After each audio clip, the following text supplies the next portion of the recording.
ወንጌል ጥዑም ዜና ዝመለብ እዚ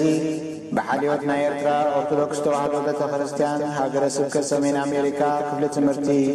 እናተዳለወ ዝቐርብ ሰሙናዊ ናይ ስብከት ወንጌል ኣገልግሎት እዩ።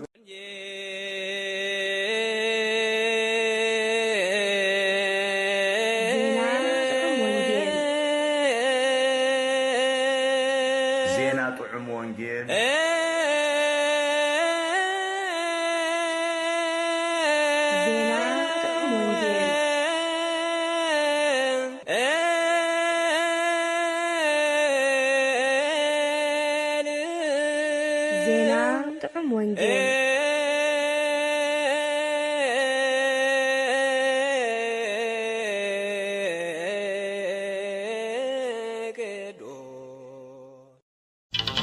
መከራ እናጸገብካ ዝስባኽ ወንጌል ምስባክ ናይ ዝዕለት እዚ ዘረባ የልቦን መዝርራብ የልቦን ድምፂ እውን ኣይስማዓን እዩ። ገመዶም ናብ ኩላ ምድሪ ቃላቶም ድማ ክሳዕ ወሰን ዓለም ይወፅእ ኣሎ። ንፀሓይ ከዓ ድንኳን ተኸለሎም። መዝሙር 19:3-4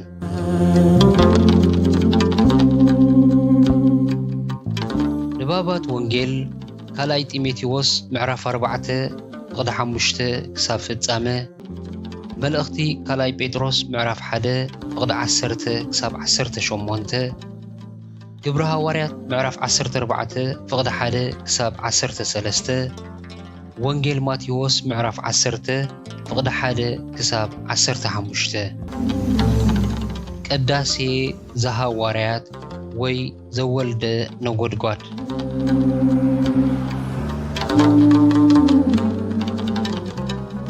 ብስም አቦን ወድን መንፈስ ቅዱስን ሓደ አምላኽ ጸጋ ጎይታና ኢየሱስ ክርስቶስ ምስ ኩላትና ይኹን ኣብ ኩሉ ኩርዓት ዓለም ዘለኹም ህዝቢ አምላኽ ከድኩም ድማ መንግሥቲ ሰማያት ቀሪባላ ኢልኩም ስበኹ ወንጌል ማቴዎስ ምዕራፍ 10:7 ንስኻ ግና ብኹሉ ተጠንቀቕ መከራ ጽገብ ግብሪ ወንጌላዊ ግበር ኣገልግሎትካ መልእ ካልኣይ ጢሞቴዎስ ምዕራፍ 4:5 ብመሰረት ስርዓት ቅድስት ቤተ ክርስቲያንና ሓምለ 5 ዘመነ ሐዋርያት ማለት ጾመ ሐዋርያት ዘብቅዓሉ በዓለ ሐዋርያት ዝተሰመየ ቅዱስ ዕለት እዩ። ርሑስ በዓለ ሐዋርያት ይግበረልና። ካብ ጽባሕ በዓለ መንፈስ ቅዱስ ጀሚርና ኣብ ጾመ ሐዋርያት ኢና ተጸሚድና ጸኒሕና። እግዚአብሔር በቲ ዘኽእል ጸጉኡ ደጊፉ ለዚ ጾም እዚ ብዓወት ስለ ዘፈጸመና ክብሪ ነቲ ቅዱስ ስሙ ይኹን። ብመሰረት ትውፊት ቅድስት ቤተ ክርስቲያንና ቅዱሳን ናይ ጎይታና ደቂ መዝሙር ኣብ መዓልቲ ጰራቅሊጦስ መልአክ መንፈስ ቅዱስ ድሕሪ መቕባሎም ንሓደ ሰሙን ዝኣክል ጸንቢሎም ብድሕሪኡ ንኣስታት 40 መዓልታት ከም ዝጾሙ ይእመን። ብረድኤትን መሪሒትን ናይ እግዚአብሔር መንፈስ ቅዱስ ንቤተ ክርስቲያን ዝሃነጽዋ ድማ ቅዱሳን ሐዋርያት እዮም። መንፈስ ቅዱስ ንቅድስት ቤተ ክርስቲያን ኣብቲ ጎይታና ባዕሉ እምኒ ማእዝኑ ዝኾነ መሰረት ነቢያትን ሐዋርያትን ይሃኒጽዋ። ስለዚ ከዓ እዛ ሐዋርያዊት ቤተ ክርስቲያንና ኣሰርን ኣርአያን ናይ ቅዱሳን ሐዋርያት ክንስዕብ ዘኽእለና ጸጋ ምእንቲ ክንቅበል ኣብቲ ሐዋርያዊ ገድሎም ብእምነት ምእንቲ ክንሓብርን ነዚ ዘመነ ጾም እዚ ሰርዓትልና። እዚ ዕለት እዚ ብሓፈሻ ናይ ኩሎም ሐዋርያት ሰማዕትነት ዝዝክረሉን ዝኽበረሉን ዕለት እዩ። ብፍላይ ከዓ ናይቶም ክልተ ሙርኡያት ሐዋርያት ሰማዕትነት ዝዝክረሉ ዕለት ስለ ዝኾነ ጴጥሮስ ወጳውሎስ ተባሂሉ እውን ይጽዋዕ እዩ። ቅዱስ ጴጥሮስ ብጎይታናን መድኃኒናን ኢየሱስ ክርስቶስ ርእሰ ሐዋርያት ኮይኑ ዝተሸመ እዩ። ኣብ 4 ወንጌላት ስሙ ዝጥቀስ ቅዱስ ጴጥሮስ እዩ ካብ ኢየሩሳሌም ጀሚሩ ናብ ሙሉእ ዓለም እናዞረ ክሰብኽ ድሕሪ ምጽናሕ ኣብ ሮማ ተታሒዙ ብስቕለት ክመውት ብቄሳር ኔሮ ተበየነሉ ንጎይትኡ ክብሪ ንምሃብ ድማ ከም ናይ ጎይታና ዘይኮነ ቁልቁል ኣፉ ክስቀል ብምሕታት ኣብ 67 ዓመተ ምህረት ሰማዕት ኮነ ቅዱስ ጳውሎስ ድማ ሕሱምን ጨካንን ኣሳዳዲ ናይ ቤተ ክርስቲያን ኮይኑ ድሕሪ ምጽልሑ ብስብከት ናይ ሰባት ዘይኮነ ጎይታናን መድሓኒናን ኢየሱስ ክርስቶስ ባዕሉ ብጸዳል ብርሃኑ ተገሊጹ ኣብ ቅድሚ ኣይሁድን ኣሕዛብን ኣብ ቅድሚ ነገስታትን መኳንንትን ቆይሙ ዘኽብሮ ሕሩይ ኣቕሓ ምዃኑ ዝመስከረሉ ዓብዪ ሃዋርያ እዩ ነቲ ብዛዕባኡ ብጎይታ ዝተነግረ ኩሉ ድማ ኣተግበሮ ብልሓተኛ ሃናፂ ኮይኑ ከዓ መሰረት ቤተ ክርስቲያን ሰረተ ሃዋርያ እዩ ናይ ግብረ ሃዋርያት 57 ሚእታዊት ብዛዕባ ኣገልግሎት ቅዱስ ጳውሎስ ይዝትርኽ ብብዝሒ መልእኽትታት እንተርኢናዮ 64 ሚእታዊት ናይ መልእኽትታት ሓድሽ ኪዳን ብቅዱስ ጳውሎስ ዝተጻሕፈ እዩ ብዝሒ ገጻት እንተርኢና ድማ ኣስታት 70 ሚእታዊት ናይ መልእኽትታት ሓድሽ ኪዳን ብቅዱስ ጳውሎስ ዝተጻሕፈ እዩ ብድሕሪ እዚ ሰፊሕ ኣገልግሎቱ ድማ ኣብቲ ካልኣይ ናይ ሮማ ማእሰርቱ ኣብ ዘመነ ቄሳር ኔሮ ኣብ 67 ዓመተ ምህረት ተሰይፉ ሰማዕት ኮነ ቅዱሳን ሃዋርያት ከምዚ ዝበለ ድሙቕ ናይ ሰማዕትነት ኣርኣያ ገዲፎሙልናዮም ሓሊፎም ነዚ ኣርኣያ እዚ እዞም ኣብዚ ዘመን እዚ ዘለና ኣገልገልትን ምእመናን ብትብዓትን ብሓጎስን ክንስዕቦ ይግባአና እዩ ኣቦታትና ቅዱሳን ሃዋርያት ነዚ ኣብ ቅድሚኦም ዝጽበዮም ዘሎ ዓብዪ ሰማያዊ ክብሪ ብዓይኒ እምነት ኣማዕድዮም ስለ ዝረኣይዎም ነዚ ናይ ዝዓለም እዚኣ መከራን ውርደትን ከም ክብሪ ቆፂሮም ብልዑል ሓጎስ ተቐበልዎ ናይ ብሓቂ ኣብ ሃዋርያዊ መሰረቱ ጸኒዑ ዝቆመ ክርስቲያን ድማ ኣብ ቅድሚ ኩሉ ዓይነት መከራ ብትብዓትን ጽንዓትን ደው ኢሉ ንኣምላኹ ናይ ምኽባርን እሙን ሰማዕትነት ማለት ምስክር ኮይኑ ናይ ምሕላፍን ሓላፍነት ኣብ ዝባኑሎ ኣብ ኣፍ ደገ ናይ መወዳእታ ዓለምን ምጽኣት ጎይታናን ኢና ዘለና እዚ ናይ መወዳእታ ዘመን ድማ ብዘሰክሕ መከራ ዝልለይ ዘመን እዩ እምበኣር እዚ ናይ ኣቦታትና ቅዱሳን ሃዋርያት ናይ ሰማዕትነት ታሪኽ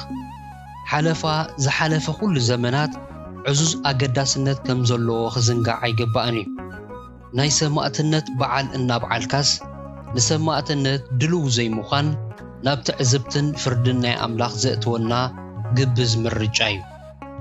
ነዚ ክቡር ዕለት እዚ ዝተሰርዐ መዝሙር ቅዱስ ያሬድ ኣሰርገዎሙ ለሃዋርያት በሰማያት ዘርእስቱ እዩ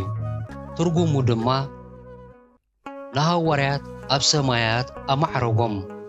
ወንጌል መንግስቲ እውን ኣረከቦም ንዕረፍቲ ሰንበተ ክርስቲያን ሰርዓሎም ከም ወርቂ ብሓዊ ፈተኖም ከም መስዋዕቲ ጽንሃ ማለት ዕጣን ተቐበሎም ንሃዋርያት ኣብ ሰማያት ኣማዕረጎም ኣብ ውሽጢ ጸበባ እኳ ዘይትጠፍእ ሃይማኖት ወሲኖም ሰርዑ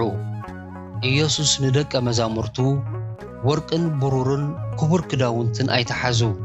ካብ ምምጽዋት ብፍቕርን ብሰላምን ምንባር ይሓይሽ በሎም ማለት እዩ እቲ ነዚ ዕለት እዚ ዝተሰርዐ ኩሉ ንባባት ንሃዋርያዊ ኣገልግሎቶምን ሰማዕትነቶምን ዘመልክት እዩ እቲ ናይ ዝዕለት እዚ ምስባክ ድማ ብዛዕባ ኣገልግሎቶም ዝተነግረ ትንቢታዊ ቃል እዩ ብዛዕባ ሃዋርያት ዝተነግረ ትንቢት ምዃኑ ኣብ ሮሜ ምዕራፍ 10 ፍቕዲ 18 ተገሊጽልና ኣሎ ናይ ዝዕለት እዚ ትምህርትና ከዓ ምስቲ ናይ ካልኣይ ጢሞቴዎስ ምዕራፍ 4 ፍቕዲ 5 ናይ ወንጌል ማቴዎስ ምዕራፍ 10 ፍቕዲ 7 ንባብና ዝተዛመደ ትምህርቲ እዩ ክርስቶስ ቀዳማይ ኣርኣያና ሰባኽ ወንጌል ብዛዕባ ምስባኽ ወንጌልን መከራን ብኸመይ ሓለፈ እንታይ ከበለ ካብቲ ጎይታና ኢየሱስ ናብ ምድሪ ስጋና ለቢሱ ዝመጸሉ ዕላማ እቲ ዝዓበየ ሰባት ንምድሓን እዩ ንዝጠፍኡ ዝደሊ ሕያዋይ ጓሳ ኣብ ጸልማት ንዝነብሩ ብርሃን ኮይኑ ንዝረሓቑ ከቕርብ ናይ እምኒ ልቢ ናብ ናይ ስጋ ልቢ ክልውጥ ኣብ ክንዲ ጸላእቱ ክመውት ነቶም ብሞቱ ምስኡ ክሓብሩ እተቐበሎ ዘበሉ ኣብ ቅድሚ እግዚአብሔር ኣቦ ክረኣየሎም ኣምላኽ ዝለኣኾ ሓጢአት ዘርሕቕ ገንሸል ኣምላኽ ናይ ጽድቅን ቅድስናን መንፈሳዊ ኣነባብራን መራሒ ጎደና ኮይኑ ብኹሉ ንብረቱ ሰብ ኮይኑ ብዘይ ሓጢአት ብኹሉ ከምዚ ኸማና ተፈቲኑ ኣብዚ ምድሪ ዝጸንሐለን ዓመታቱ ፍቓድ ኣቡ ብምልኣት ፈጺሙ ተመላለሰ። እንተኾነ እቶም ካብ ብርሃንሲ ኣብ ጸልማት ክነብሩ ዝመረጹ ደቂ ኣዳም ንሕና እውን ኣብ ሕቖም ምሳታቶም ኮይንና ጎይታና ኢየሱስ ኣብ ቃሉ ከም ዝበሎ ብርሃን ናብ ዓለም መጸ ሰብ ግና ግብሮም ክፉእ እሞ ካብ ብርሃንሲ ጸልማት ፈተው ክፉእ ዝገብር ዘበለ ብርሃን ይጸሊ እሞ እቲ ግብሩ ምእንቲ ኸይዝለፍ ናብ ብርሃን ኣይመጽእን እቲ ሓቂ ዝገብር ግና ብኣምላኽ እተገብረዩ እሞ ግብሩ ምእንቲ ክግለጽ ናብ ብርሃን ይዝመጽእ። ወንጌል ዮሐንስ ምዕራፍ 3 ፍቕዲ 19 ክሳብ 21 ልቦም ስለ ዘትረሩ ጸረፍዎ ኣሳደድዎ ካብ ኣፉ ዘረባ ቆጠፋ ደልዮም ፈተንዎ ንሞት ክፈርድዎ እረ ክሳብ ትንሣኤኡ ንምድዋን ክሓባብሉ ሓሰውቲ መሰኻኽር ኣተንስእሉ ብኹሉ ሓይሎምን ብኹሉ ሓሳቦምን ፍቓዶምን ክሳብ ብስቕለት ሞት ኣሕሊፎም ዝህብዎ ኸዓ ተቃወምዎ። ንሱ ግና መሪር መከራ መስቀል እናሕለፈ ካብ ኣፉ መርገም ከየውፅአ ካብ ብትሕትና ምስትምሃርን ቁኑዕ መልሲ ምምላስን እኳ ደኣ ናብቲ ዝለሞኖ ሓንቲ እኳ ዘይከልኦ ዝለኣኹ ኣቦኡ ኣቦይ ዝገብርዎ ኣይፈልጡን እዮም እሞ ሕደጎሎም ኢሉ እዩ። ብዛዕባቶም ካብ ፍጥረት ኣዳም ኣትሒዙ ክሳብ እቲ ንሱ ዳግም ንፍርዲ ዝግለጸሉ ኣብዛ ምድሪ ንዝነብሩ ዘበሉ ኩላቶም ሰባት ፍቕሩን ይቕሬቱኡን ዝገለጸ ምስቲ ኣነ ፈቓድት ዝለኣኸን እምበር ፈቓደይ ምእንቲ ክገብር ኣይኮንኩን ካብ ሰማይ ወሪደ ዘለኹ ክብል ፈቓድ ናይቲ ዝለኣኹ ኣቦ ክፍጽም ዝመጻሉ ዕላማ እቲ ክበጽሖ ዘለዎ ፈተና በቲ ልዑልን ዘለኣለማውን ፍልጠቱ ተረዲኡ ስለ ዝነበረ ኣብ ጌተ ሰማኒ ኣቦይ ዝከኣል እንተኾይኑስ እዛ ጽዋዕ እዚኣ ኻባይ ትሕለፍ ግናኸ ንስኻ ከም ትደልዮ እምበር ኣነ ከም ዝደልዮ ኣይኹን ኢሉ ምረትን ክብደትን ፈተንኡ ብዝገልጽ መገዲ ጻዕረ ሞት ሒዝዎ ረሃጽ ከም ነጥቢ ደም ናብ ምድሪ እናንጠበ ናብቲ ዓብዪ ናይ ምድሓን ተልእኾ ዝሃቦ ኣቦኡ ዝጸለዮ ጸሎት እዩ። ኣብ ዝበዝሐ ክፋልቲ ንደቂ መዛሙርቱ ዝመሃሮ ትምህርቱ ኣሰርቲ ንሱ ዝኸዶ መገዲ ክኸዱ ከመልክቶም ከሎ ነቲ ዝለኣኽዎ ዝቕበል ንዓይ ይቕበል እቲ ንዓይ ዝቕበል ድማ ነቲ ዝለኣኸኒ እዩ ዝቕበል። ወንጌል ዮሐንስ ምዕራፍ 13 ፍቕዲ 20 ተመሃሪ ከም መምህሩ ጊልያውን ከም ጎይቱ እንተኾነ ይኣኽሎ በዓል ቤት ብብኤል ዙብኤል ካበልዎ ንስድራ ቤቱ ግዳ ክንደይ ኣዝዩ ብዙሕ ዘይብልዎም። ማቴዎስ ምዕራፍ 10 ፍቕዲ 25 ኣብ ዓለም ጸበብ ኣለኩም ግናኸ ኣጀኹም ኣነ ንዓለም ስዒረ። ወንጌል ዮሐንስ ምዕራፍ 16 ፍቕዲ 33 እነሆ ከም ኣባጊዕ ናብ ማእከል ተውኻሉ እሰደኩም ኣለኹ። ወንጌል ማቴዎስ ምዕራፍ 10 ፍቕዲ 16 መስቀሉ ዘይጸውር እሞ ደድሕረይ ዘይስዕብ ዘበለ ወደ መዝሙረይ ክኸውን ኣይክእልን እዩ። ወንጌል ሉቃስ ምዕራፍ 14 ፍቕዲ 27 ወዘተ እናበለ ንትምህርቱን ንጎደና መርሓ ህይወቱን እናዘከሩ መስዋዕቲ ሞት እውን እንተኾነ ንዝመጾም ዘበለ ተቃውሞ ብዓወት ሓሊፎም ተልእኾም ክፍጽሙ በቲ ትኹል ቃል ይስሕሎም ነበረ። እዚ ኩሉ ስሑል ትምህርቲ ድማ ነቲ ዓብዪ ተልእኾ ዝተላእኮ ንሳቶም እውን ክቕጽልዎ መደብ ስለ ዝገበረ ስለዚ ኺዱ ንኹሎም ኣሕዛብ ብስም ኣቦን ወድን መንፈስ ቅዱስን እናጥመቕኩም ዝኣዘዝኩኹም ኩሉ ክሕልው ኸዓ እናመሃርኩም ደቂ መዛሙርቲ ግበርዎም። ማቴዎስ 28 ፍቕዲ 19 ክሳብ 20 ክብል ዛዛሚ ምሕጽንታ ሂብዎም ናብ ሰማይ ዓረገ። ካብ ክርስቶስ ናብ ሐዋርያት ዝተሰጋገረ ጉዕዞ ተልእኾ ስብከተ ወንጌል ከመይ ነበረ? ንተጸውዕሉ ዕዮ ተፈልዮም ካብ ከተማ ናብ ከተማ እናዘወሩን እናሃደሙን ኣነ ወንጌል እንተሰበኽኩ ብግዲ በጽሒኒ እሞ ዝምካሓሉ የብለይን ወንጌል እንተዘይሰበኽኩ ግና ወይለይ እዚ ፈትየ እንተገበርክዎስ ዓስቢ ኣሎኒ ከይፈተኹ እንተገበርክዎ ግና እዚ መጋቢነት እዚ ብዝኾነ ይኹን ሕድር ተዋሂብኒ እዩ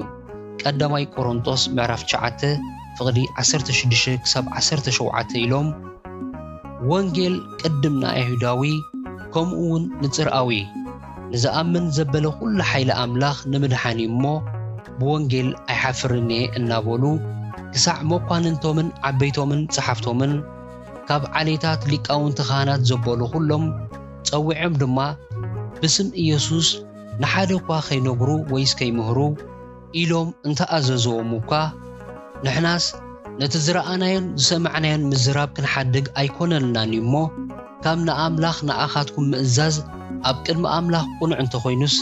እስኪ ባዕልኻትኩም ፍረዱ እናበሉ ኣብ ዘዝኸድዎ ንኹሉ ሰብ ወንጌል ይሰብኩ ነበሩ ሐዋርያ ቅዱስ ጳውሎስ ብጻዕሪ ሕልፊ ዘሎኒ ብማእሰርቲ ሕልፊ ዘሎኒ ብመውቃዕቲ ጸብለል ዝበልኩ ብዙሕ ግዜ ኣብ ሞት ዝበጽሕኩ እየ ብኣይሁድ 5 ግዜ ነርበዓስ ሓደ ጎደል ተገሪፈ 3 ሳዕ ብሽመል ተዘቢጠ 1 ሳዕ በእማን ቀጥቀጡኒ 3 ሳዕ እታ ዝነበርኩዋ መርከብ ተሰብረት ለይትን መዓልትን ኣብቲ ማዕሙቕ ባሕሪ ሓዲረ ወዓልኩ ብዙሕ ግዜ ኣብ መገሻታት ነይረ ኣብ ሩባታት ብፍርሃት ካብ ከተርቲ ብፍርሃት ካብ ደቂ ዓደይ ብፍርሃት ካብ ኣህዛብ ብፍርሃት ኣብ ከተማ ብፍርሃት ኣብ በረኻ ብፍርሃት ኣብ ባሕሪ ብፍርሃት ኣብ ማእከል ኣሕዋት ሓሶት ብፍርሃት ዝነበርኩ ብዕዮን ብጻዕርን ብዙሕ ግዜ ብምንቃሕ ብጥሜትን ብጽምን ብዙሕ ግዜ ብጾም ብቁርን ብዕርቃንን ነይረ ኣብ ልዕሊ እዚ ኣብ ወጻኢ ዘሎ ኩሉ ነገር እቲ ኣብ ጸጽባሕ ዝበጽሐኒ ማለት ብዛዕባቲ ብኹላተን ማሕበራት ዝሓልየ ዘለኹ ሓልየት እዩ መን እዩ ዝደክም ኣነ ዘይደኽመሉ መን እዩ ዝዕንቀፍ ኣነ ኸ ዘይነድድ ቀዳማይ ቆሮንጦስ ምዕራፍ 11 ፍቕዲ 25 ክሳብ 29 ዝብል ብምጽራይ ክጽሕፍ ክሳብ ዝግደድ ርእሱ ንጎይታና ኢየሱስ ክርስቶስ ከም ዝወፈየ ዘመስክር ህይወት ዘሕለፎ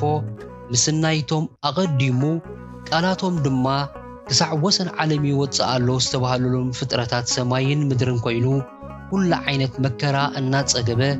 ሓልዮት ስብከተ ወንጌል ፈጺሙ ሰማዕቱ ኮይኑ ጉዕዙ ዛዘመ ነቲ ብኩሉ ናብርኡ ሰዓቢኡ ዝነበረ ኣብ ማሕበር ኤፌሶን ከገልግል ሕድር ዝሃቦ ቅዱስ ጢሞቴዎስ ክምዕዶ ከለውን ከምቲ ኣቐዲሙ እተነበበልና መከራ ጽገብ ግብሪ ወንጌላዊ ግበር ኣገልግሎትካ መልእ ኢሉ መከራን ኣገልግሎት ስብከተ ወንጌልን ክልተ ገጽ ናይ ሓንቲ ሳንቲም ምዃኖም ብዘይወላውል መገዲ ኣዚዝዎ ሐዋርያ ቅዱስ ጴጥሮስ ድማ ነቶም ዝጸሓፈሎም ንዓና ነዞም ዳሕረዋይ ዘመን ዘርከበናን ስለዚ ኣቶም ኣሕዋትና ንጽዋዓኹምን ምሕራይኩምን ክተጽንዕዎ ኣዝይኹም ተጋደሉ እዝን ተገበርኩምሲ ኮቶ ኣይክትወድቁን ኢኹም በዚ ድማ ናብቲ ናይ ጎይታናን መድሓኒናን ኢየሱስ ክርስቶስ ዘለኣለማዊ መንግስቲ ምእታው ብምልኣት ክወሃበኩም እዩ እዚ ሽሕ እኳ እንተፈለጥኩም እሞ ኣብቲ ዘለኩም ሓቂ እውን ጸኒዕኩም እንተለኹም ነዚ ነገር እዚ ኩሉ ግዜ ከዘኻኽረኩም መደብ ገይረ ኣለኹ ብህይወት ክሳዕ ዘለኹ እናዘኻኽርኩ ከነቓቕሐኩም ቁኑዕ ኮይኑ ይረኣየንሎ ብምባል ኣነ ምስ ሞትኩ እውን ነዚ ነገራት እዚ ክትዝክርዎ ምእንቲ ክትክእሉ እጽዕር ኣለኹ ኢሉ መለኮታዊ ምኽሪ ሂብዎም ኣሎ ካልኣይ ጴጥሮስ ምዕራፍ 1 ፍቕዲ 10 ክሳብ 14 ካልኣይ ትርጉም